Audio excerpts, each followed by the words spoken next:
We're really thrilled to have you with us on this webinar this afternoon, which is Succeeding in Africa, Student Recruitment and Partnership Best Practice for US Institutions. My name is Zoe Marlowe. My co-presenter here is Stuart Rennie. Stuart, welcome. And we're going to spend the next 40 minutes or so running through some of the key points that institutions thinking of working in Africa want to be thinking of. So whether you're just getting started or stepping up some existing activity, hopefully we can find something in there to keep you engaged and something that will resonate with you. Okay, so I guess the sort of the background to Stuart and I as presenters, I really wanted to share this image with you first of all. This is me 20 years ago, and my very first job in Dakar in Senegal. And actually, this is a really important photograph to me because although it's not going to win any awards for photographic quality or composition, it does show that I'm really comfortable, happy, and well integrated into Senegalese life at this point. I was lucky enough to be introduced to Senegal by an American, actually, somebody who had studied at Brown. And through her guidance, I became really a fan of that part of the continent. And I'm lucky that my work has taken me back to West Africa regularly since then. These days, I work for Salam S4, specialist market entry company, and we support over 40 institutions from 7 countries. And we have an education team in various different markets. We're running today's webinar in response to requests from several of our clients, and just looking down the attendee list, we're really happy to see some old and new friends on the call with us today. My co-presenter is Stuart Rennie. He's the Managing Director of a consultancy based here in the UK. And this is a photograph which I think really encapsulates Stuart's experience in Africa. He was working for one of the UK's leading oil and gas institutions when he first went to Nigeria. And the Nigerian government was opening up quite a bit of funding in those days to develop oil and gas programs. So like in many markets, connections are everything, and Stuart's specialism is putting the right people together. So we're really thrilled to be with you on the webinar today, and we really want to walk you through our passion for West Africa. Both of us are independent, incredible presenters and advocates for the country, and both of us are used to rolling up our sleeves and getting stuck in. So we're really pleased to have you with us. Looking at the structure of today's webinar, just to give you an idea of where we're going, we're just going to do a bit of a short, brief background just to get your heads in the right places. And then we're going to really focus on the high volume markets, and obviously that's Ghana and Nigeria. We're going to talk about some of the political and economic framework for that.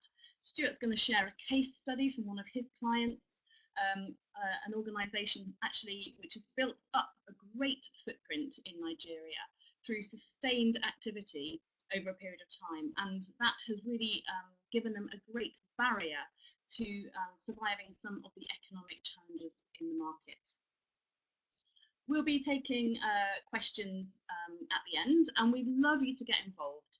So if you have a question, please do pop it in the chat box. You should just see that on your screen there, and we'll be really happy to answer as many as we can today. So please do just get involved in that. We've got people on the call today with us, I know, who've got quite varied experiences of working in Africa and varying sort of programs of activity, but hopefully everybody will have the same level of passion for that part of the world that Stuart and I have got. So we thought it would be great to start with just a couple of top line points to get your head into the right space for today, and really explain why we're looking at the markets we are. So this is the top line stats for our 5 markets today, and this is Open Doors stats, the top 5 for 2016. But actually, what's interesting, and Stuart, I don't know if this comes as a surprise to you, but these markets are very stable at the top of the tree. There's no real movement, maybe a little bit from Ghana and Kenya, but these are the top 5 for the US and have been for the last 3 years. Yeah, I mean, I think when we look at the number of students from sub-Saharan Africa, there's not been huge movements from the US at all. And of course, there's been some growth there in Nigeria and Ghana. Now, when you look across, I suppose, at some of the northern African countries, Eastern African countries, it's largely been untapped, not just for the US institutions, but also for institutions from other countries as well. And East Africa has been, and Northern Africa is dependent very much on scholarships and development of oil and gas as well, which is why we've not seen the significant growth that we've seen in Nigeria and Ghana, which is largely backed by the oil industry. Exactly, the oil industry, which I know we're going to come back to later. I mean, obviously, one of the drivers for growth in these numbers is the shape of higher education provision in some of those markets, and there are definitely some issues within African universities, aren't there? There is issues in African universities. I mean, one of the kind of key issues is obviously the access to higher education, and that goes for all the countries you can see through the education landscape that are noted there. Access is difficult, capacity is difficult. What is very clear that one of the reasons that we focused on Africa is anytime soon there's going to be no major capacity building, as has happened in India and China. So those students absolutely need to be taught in another basis in their country, or they need to look at student global mobility options. And that's why they've been looking at destinations such as the UK, the US, and also some other countries that you may not expect. Exactly. Yeah, there might be some capacity issues in Africa, but certainly competitors are really seeing that there's great potential for them. And in the UK, we tend to think of Australia, New Zealand, Canada. You know, there's some traditional competitors, but I really just wanted to mention 3 that are not necessarily sort of top of mind, really. But China, I mean, China are investing quite significantly in infrastructure projects in really all corners, and we'll mention this when we come back to Ethiopia. But there are in fact 46 Confucius Institutes in 32 African countries, and also some quite ambitious higher education links with African universities. So China are definitely committed. Obviously, France, colonial history, a quarter of the total number of African students overseas are going to France, 98% of them francophone speaking. So I think France are looking to really increase their reach on the continent, and there was an announcement of some additional government funding earlier on in the year. And I guess the last one is India, where the Prime Minister announced that there will be 50,000 scholarships offered to African students over the next 5 years. So really, we're talking about huge scale. And I guess, you know, if you're thinking of starting to get into work on the continent, it's the scale that's probably going to be something you want to think about. So as I said earlier, we are on the webinar today in response to some of the questions that we've received from our clients and our contacts in the US. And we've just put together the most common ones. And I really just wanted to ask Stuart, for people who are interested in Africa, you know, the question is often where to start. And thank you, Zoe. I mean, it's a question I'm asked many times, because it can seem very daunting, and many of us have heard the scare stories about operating in Africa, the corruption, will I be safe there? I think one of the key things, if you're looking to do work in Africa, is about preparation. It's about making sure that as an institution, if you're going to be committed to working in Africa, that you put in the groundwork. Has your institution done any work in Africa before? Do they have successful alumni? Are there any institutional partners that they have already worked with in Africa over the years? Look at your student numbers. Look at the forecasting and demographics. And this, for me, is absolutely key. It's why are you going into the market? Do you have courses that can help that country upskill its skilled workforce for future generations? Because that's what universities are all about. And if you're not maybe delivering the right courses that tie in with government objectives in those countries, how can you develop new courses or align your courses that will work in those countries? Above all, there's no short-term gains in Africa. If you're serious about it, it costs money, it takes time. And from experience, working with a number of clients over a number of years, you absolutely must put in place a robust 3-year sustainable strategy. Also, very, very difficult to deliver results from Africa remotely. You need to be on the ground, you need an operation, or you need trusted partners. You need people that will partner with you to deliver whatever strategy you put in place.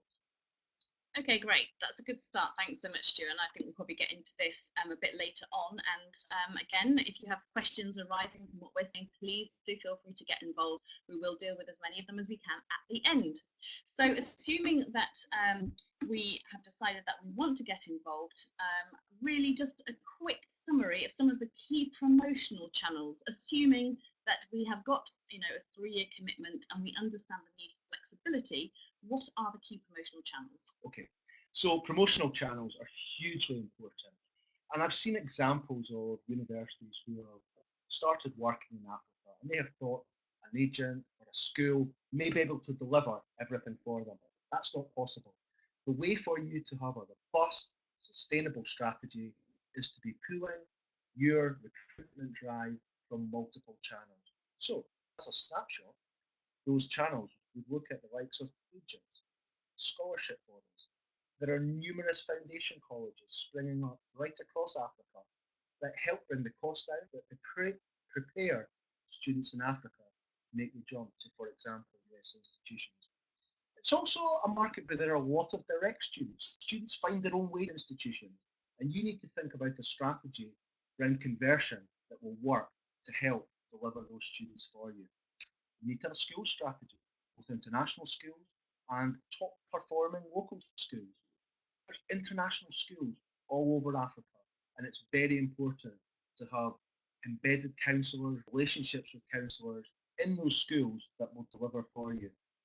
Of course, the other channels, polytechnic colleges, universities, and you need to know whether they're federal, whether they're state, or whether they're being run as a private enterprise. Sometimes it can be easier to develop relationships with the private universities.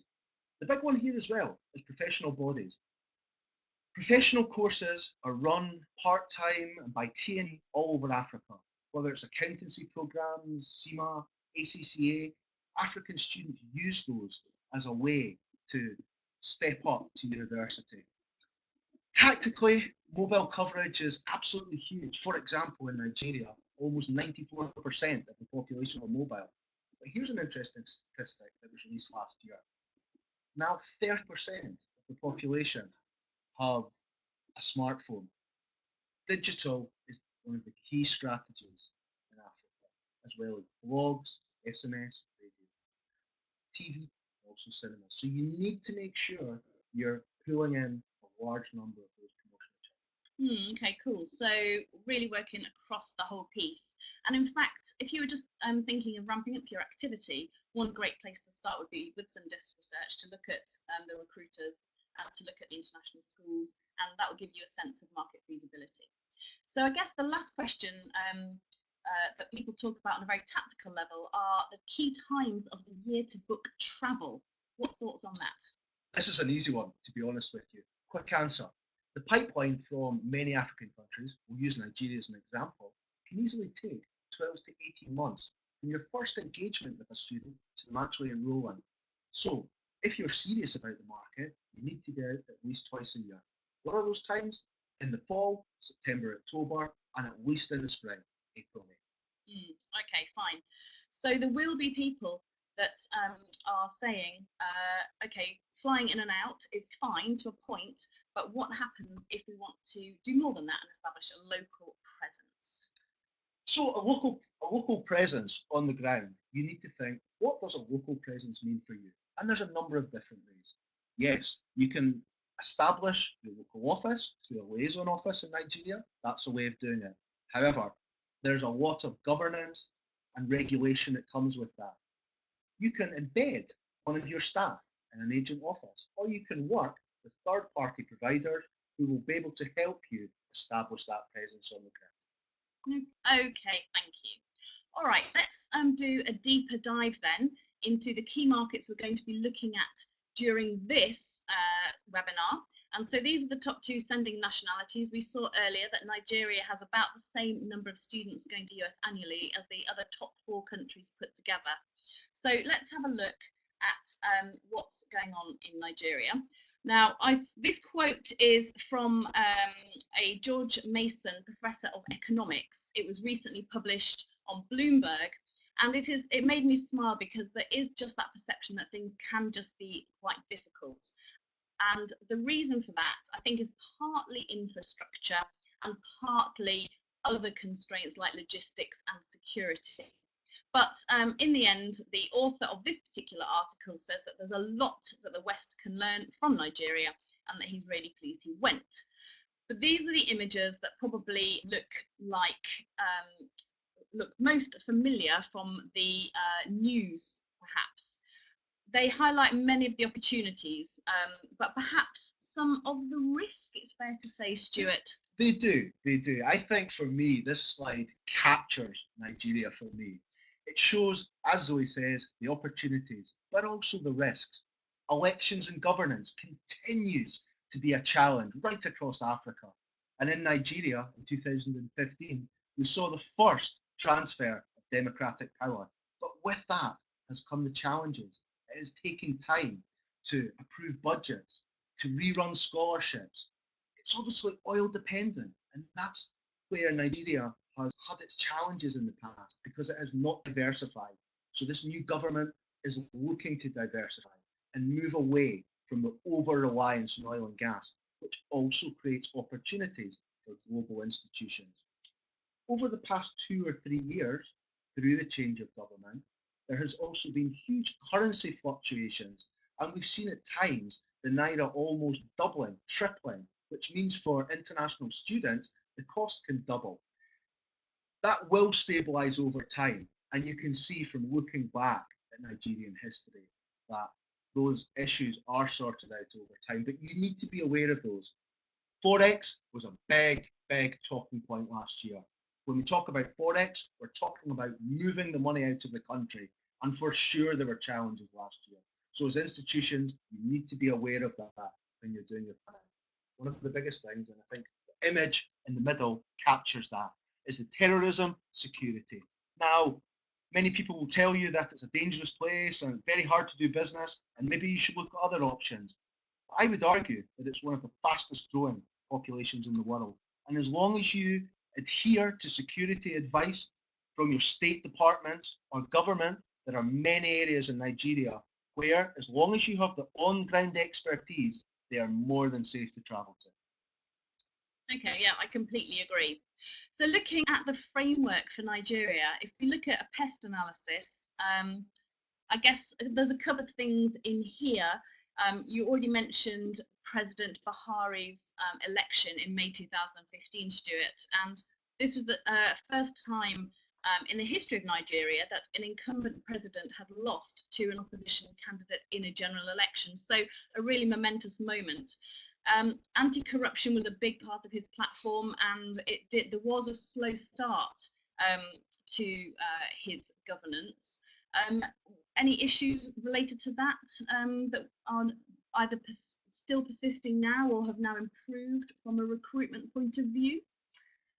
I think they've improved in the past maybe 5 to 6 months, but when the changeover in power first happened, what happened was essentially the economy shut down.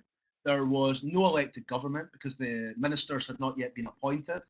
There was a review put in place of all past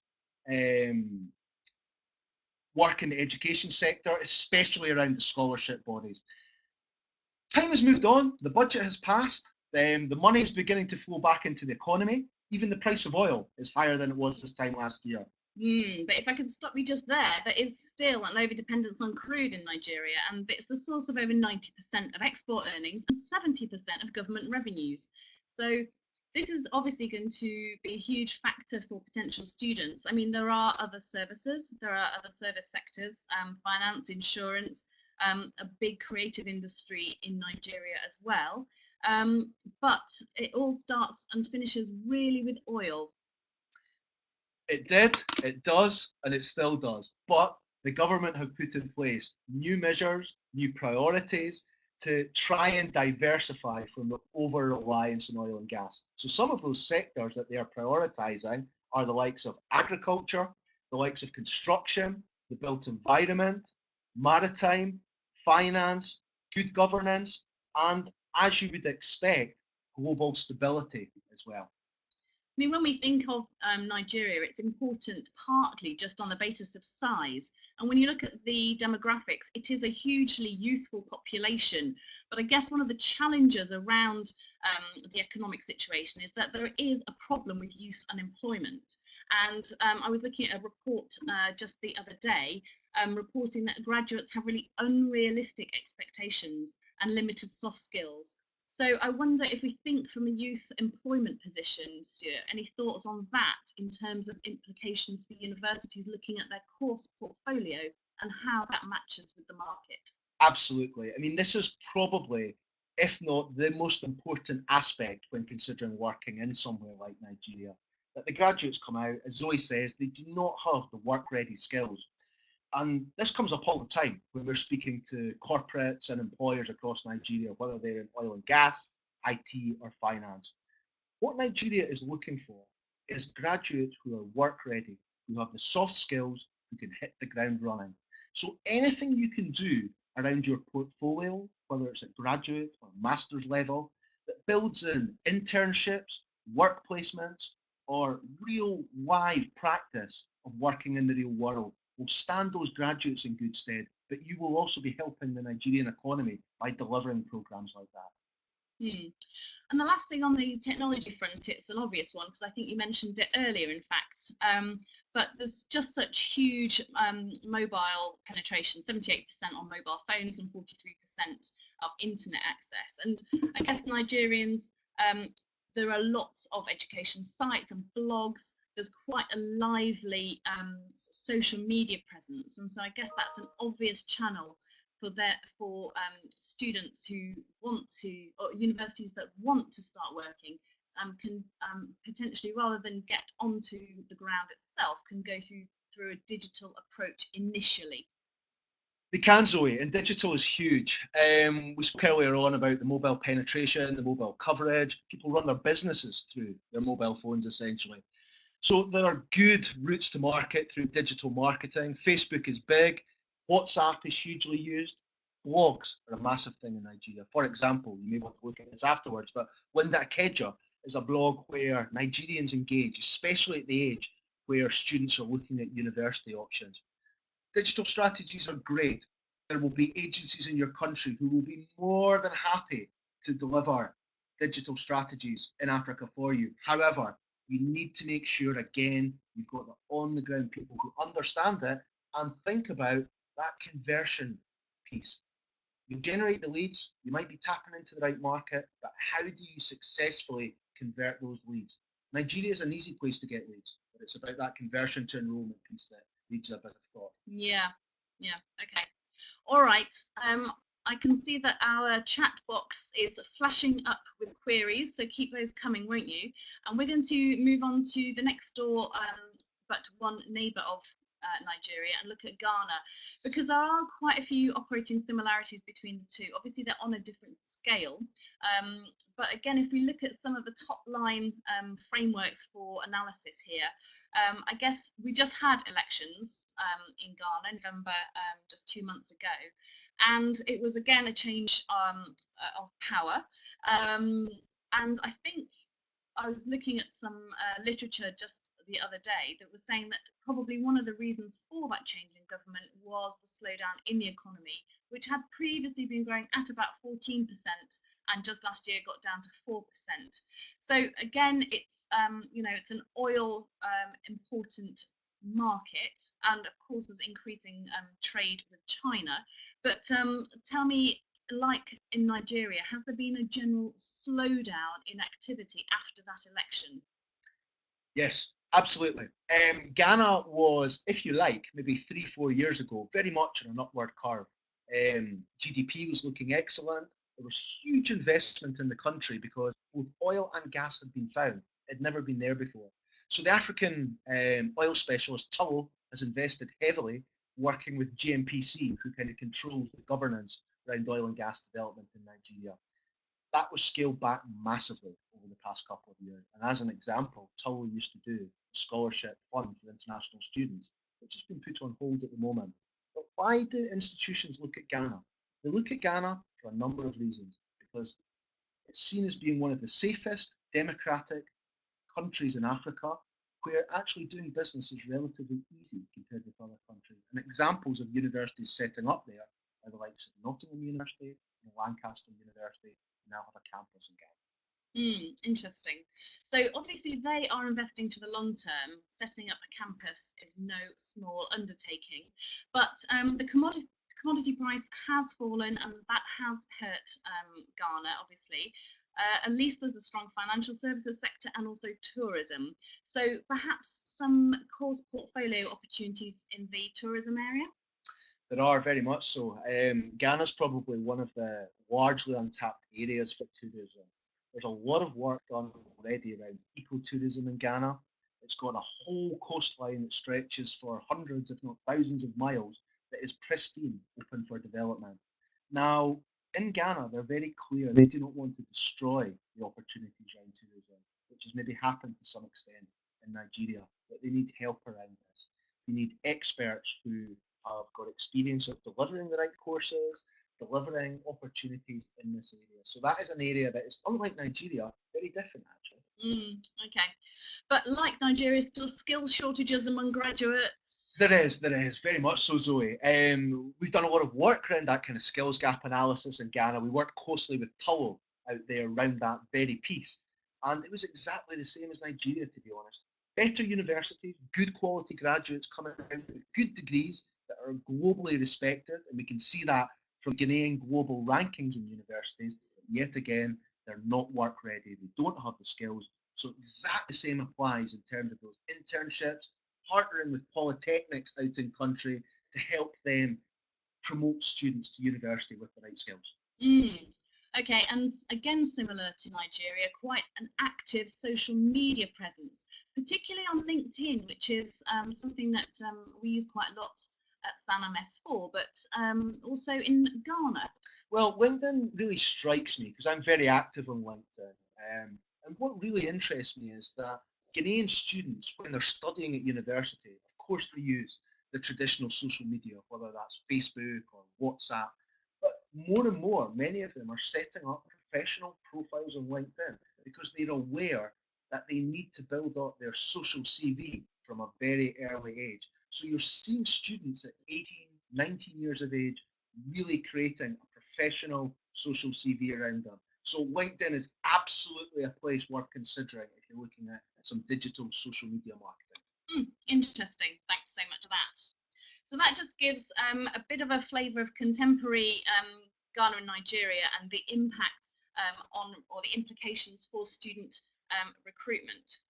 I said earlier that we'd do a bit of a deep dive into a case study, and I think it's time that I asked Stuart to talk about a case. This is a UK university, isn't it? This is a UK university.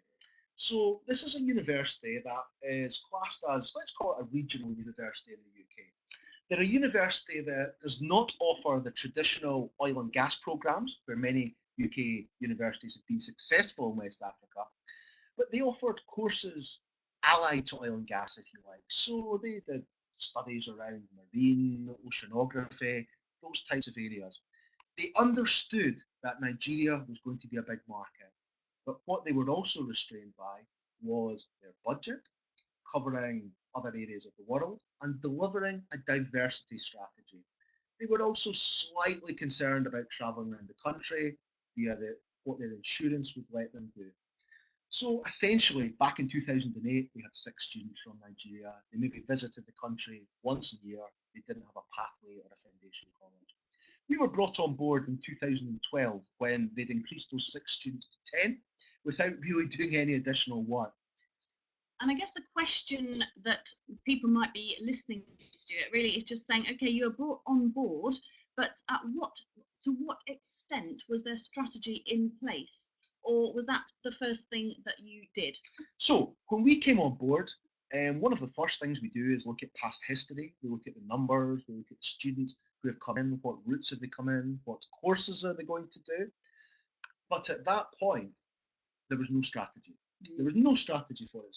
Yeah. Okay, so tell us how you went from 6 students in 2008 to 65 just 8 years later then. So what we did, and they were, one of the great things was that working with clients, they were very open to new ideas. They were very keen on partnership work. So from the early days, it was easy to get in, sit down with them, and be very open and honest. So we looked at the numbers, we looked at what they'd been doing in country. We realised they were only working with a couple of agents.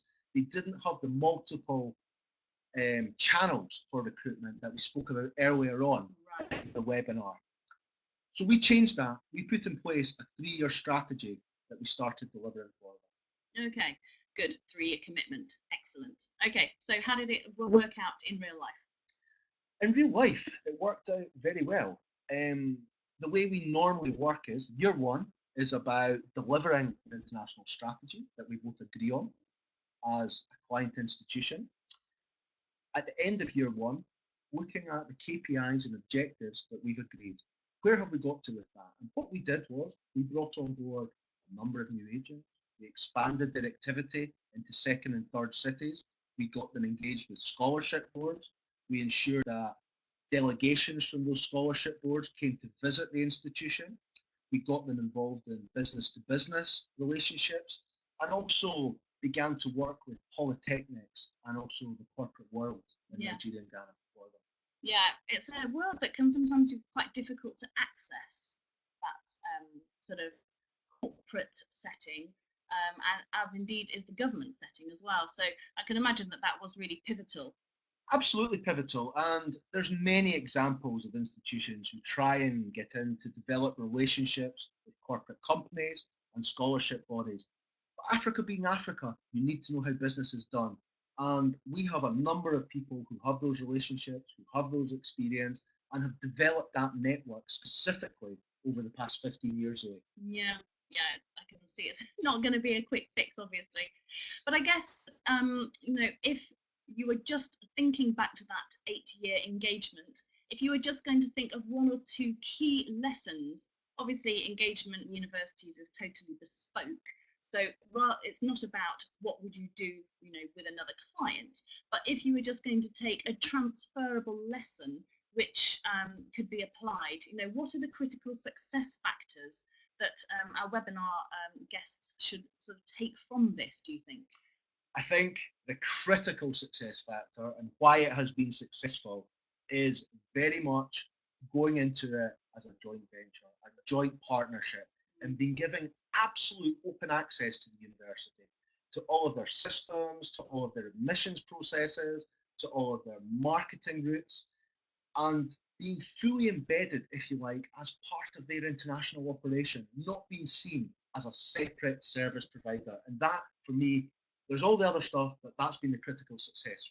Wow, that's quite a cultural shift, though. Certainly, to experience that degree of trust is not something that you would get every day of the week. But if that is the thing that has made the difference, that's what you're saying. Yes?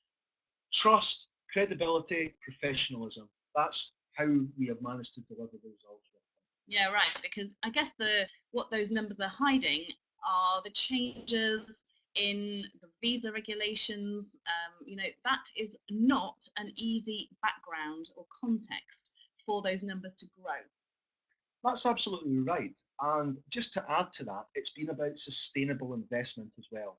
Now, there are clear examples, as you highlight, Zoe, of obviously immigration issues changing in the UK, becoming a lot tighter, which has had implications right across the world, and especially for UK institutions who have been recruiting from Nigeria. Now, some of those institutions that have not changed their model or have not moved on have seen their numbers dwindling rapidly Mm. as a result of that. Yeah. Okay. Well, we might get questions on that later on. So let's move on for the time being.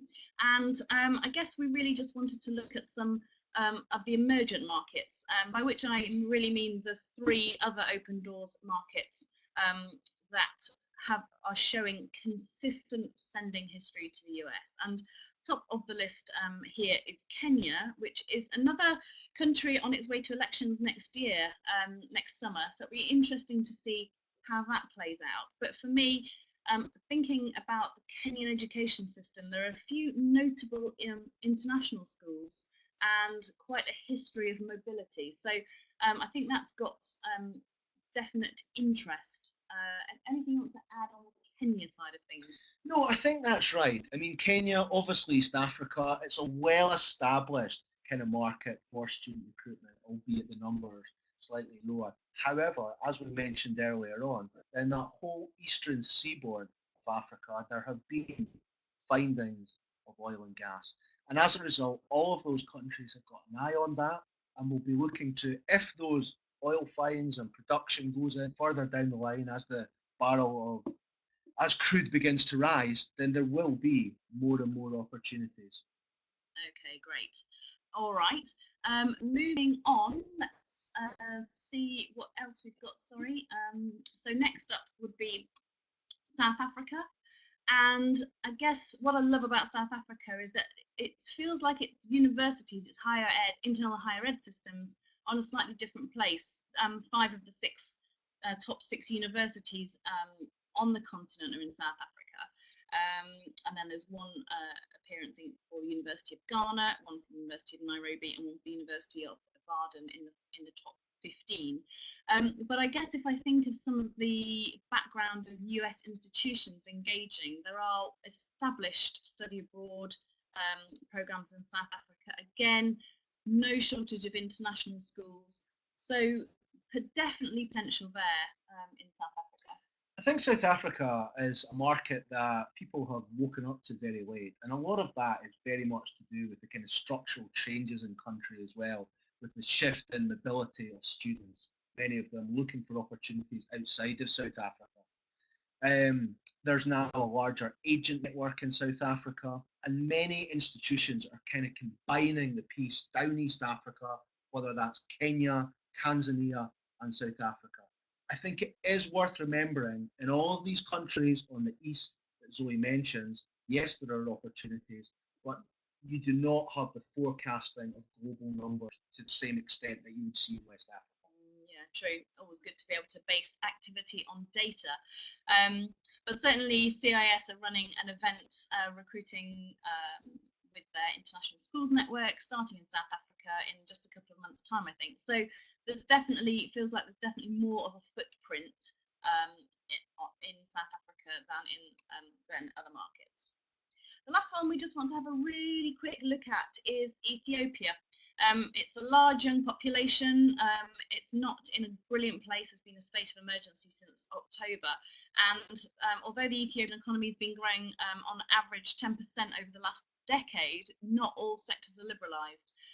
I mentioned earlier Chinese investment, and that's perhaps most evident in the new metro system in Addis. But like all the markets we've spoken about this afternoon, there is an Education USA office in the US Embassy, and they will be able to provide, the starting point of information and expertise. Okay, so I think that sort of rounds up our sort of swipe through the countries, and it's time for us probably to have a look at any questions that might have popped into us over the course of the last sort of half an hour, and see if we want to see if we can tackle a couple of them. Absolutely. So, should we do that? And then if you guys are able to stay with us for about another 10 minutes or so, we'd love to just share a quick poll with you at the end and go from there. So let's just run through a couple of quick questions, and I guess the first one, oh wow, just a terminology question. Thanks so much. I can't see who's asked this one, but PEST is a political, economic, social and technological framework for analysing country and market potential. So you remember we looked at the political situation, which was largely around elections. We looked at the economic situation, which in Ghana and Nigeria is very much focused on oil and gas. Both countries have large youth and particularly youthful populations with youth employment and skills issues to be considered. And from the technical point of view, we've both really strongly advocated some work on the digital side. So we're really pleased to take that. Okay, and secondly, a very good question, and I think this is certainly a question I would be asking if I was an institution looking to engage in Africa. So the question, are students, families, do they have the financial resources to send their students abroad? The answer to that question is, and let's look at West Africa. Nigeria, Ghana, we have large, growing middle class populations. So at the top end of society, sending their kids overseas is not a problem. They have the money there, they're well paid, they work in high paying jobs. The middle class is growing, and the access to sending their children overseas to study is becoming something that is more the norm. And part of the reason for that is that families will find the money because they're large families and they will pool together to send their kids overseas because they have a lack of opportunities in country to study. Yeah, and let's not forget the scholarship sort of side of things. I know we've got someone here who's got first-hand experience of the MasterCard Foundation, which is a huge investment across a whole variety of universities in the US, and as of recently one in Scotland. Stuart, you'll be delighted to hear.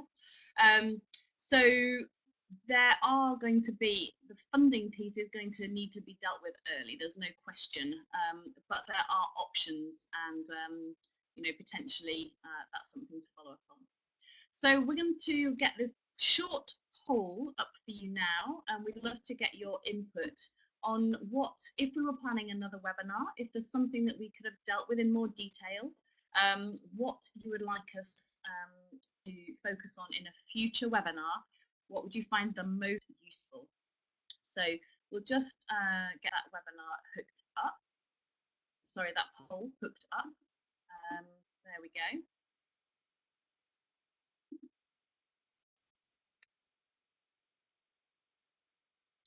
So do let us know which of those 3 topics would be of most use as you're considering ramping up your activity in either one of the core markets we've spoken about, or on an emergent market, always bearing in mind the need for long-term commitment.